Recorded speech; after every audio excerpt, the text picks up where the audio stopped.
वफ़ा जो होती है ना ये अपने मकसद में किसी हद तक कामयाब हो चुकी है, क्योंकि यही ख्वाब था वफ़ा का कि भाई मेरी जो है वो शादी हो बासित के साथ और नौशीन की ज़िंदगी बर्बाद हो। तो अब ऐसा होना शुरू हो चुका है, तो क्या आगे जाकर बासित जो है वो नौशीन को तलाक भी दे देगा? क्योंकि नौशीन को अब ये लगना शुरू हो चुका है कि बासित की ज़िंदगी में मैं कभी भी नहीं आ सकती। नबीरा और शेर के बीच में भी मामलात जो है वो ख़राब होना शुरू हो चुके हैं। शहीर ये समझ रहा था कि सब कुछ मेरे कंट्रोल में होगा, लेकिन जैसे ही नबीरा को आगे मिली है, तरक्की मिली है, तो उसके बाद शेर से सब कुछ बर्दाश्त नहीं होता।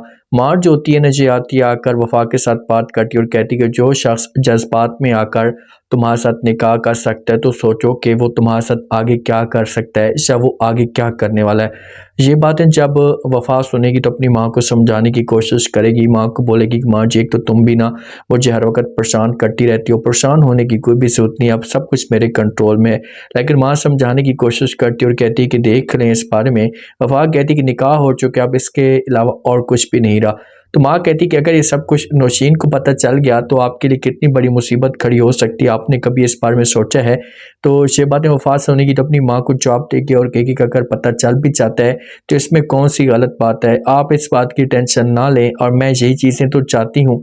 मैं ये सब कुछ चाहती हूँ कि भई पता चले ताकि आगे का माहौल जो है वो क्रिएट हो और मुझे जो वो खुलकर खेलने का मौका मिले। जो बासित की माँ होती है ना, ये बासित के ऊपर गुस्सा करती है, इसे समझाने की कोशिश करती है और कहती है कि तुमने नौशीन के साथ बहुत ही गलत किया है, तुम्हें ऐसा नहीं करना चाहिए था। तुम ये कदम उठा रहे थे, तो तुम्हारा हक बनता था कि आप मेरे साथ इस तरह की बातें शेयर करते या आप नौशीन को तो बताते। आपने उसके साथ बहुत ही बड़ा धोखा किया है, मैं आपको कभी भी माफ़ नहीं करूँगी। लेकिन बासित कहाँ ये बात सुनता है?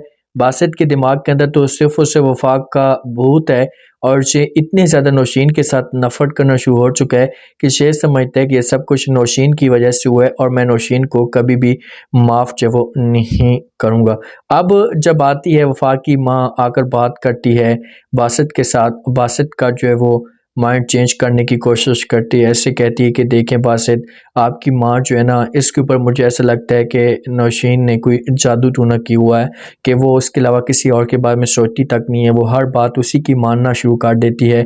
ये बातें जब यहाँ पर सुनेगा बासित तो ये जवाब देगा वफ़ा की माँ को, इससे बोलेगा कि आपको परेशान होने की कोई भी ज़रूरत नहीं है, वो जो कुछ भी करती है करने दो, इसे वो जितना भी ज़ोर लगाना चाहती है लगाए, इससे मुझे कोई फ़र्क नहीं पड़ता।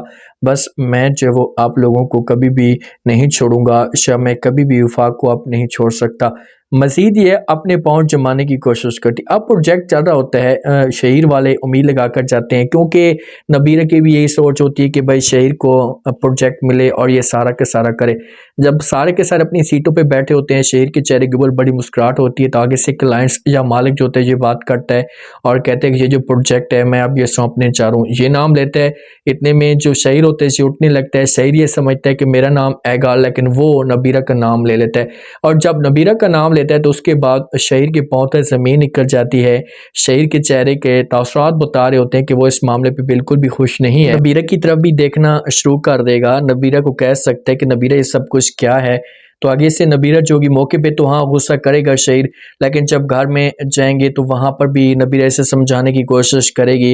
नबीरा बोलेगी कि मैं पूरा यकीन आपको दिलाती हूँ कि मैं बात करूँगी और ये जो प्रोजेक्ट है जी आपको ही मिलेगा, आप इस बात की टेंशन ना लें। आप देखते हैं कि आगे से क्या करता है शहीर, शहीर अपने आप को जो वो कैसे कंट्रोल करता है। काफ़ी टाइम गुज़र जाता है, टाइम गुज़रने के बाद जो है वो अचानक से जो वफ़ा होती है इसे कॉल करती है नौशीन को, क्योंकि निकाह के मामले पे अभी तक नौशीन को कुछ भी नहीं पता होता। ये उसके साथ बात करना शुरू कर देती है और कहती है कि भाई अब तो तुम्हें मान लेना चाहिए कि तुम हार चुकी हो। ये बातें जब सुनती है नौशीन तो ये इससे पूछना शुरू कर देगी, इससे बोलेगी क्या मतलब तुम्हारा, किस बात की हार? तो फ़ौरन नौशीन को वफ़ा कहती है कि मैं आपको मुबारकबाद देने के लिए मैंने कॉल की थी कि मैं हमेशा के लिए अब जो वो बासित की बन चुकी हूँ, बासित और मेरा निकाह हो चुका है।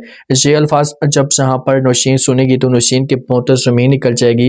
नौशीन को यकीन तक नहीं आएगा कि ये सब कुछ कैसे हो सकता है। वो फ़ौरन जहाँ पर बोल सकती है, कह सकती है वफ़ा को कि झूठ है, तो वफ़ा जो भी ये बोलेगी कि भाई मेरा काम था आपको बताना, मैंने आपको बता दिया, अब आप जाने आपका काम जाने, लेकिन मैं आपसे यही रिक्वेस्ट करना चाहती हूँ कि आप मुझे जो तंग करने की कोशिश मत करना। तो यहाँ पर अब क्या हो सकता है क्या आगे मज़ीद इनकी शादी भी होगी? माँ को इस बात का खौफ है, वफ़ा की माँ को, कि भई ये किसी भी तरीके से जब निकाह कर सकता है तो ये जल्दी में आकर निकाह जो है वो तोड़ भी सकता है।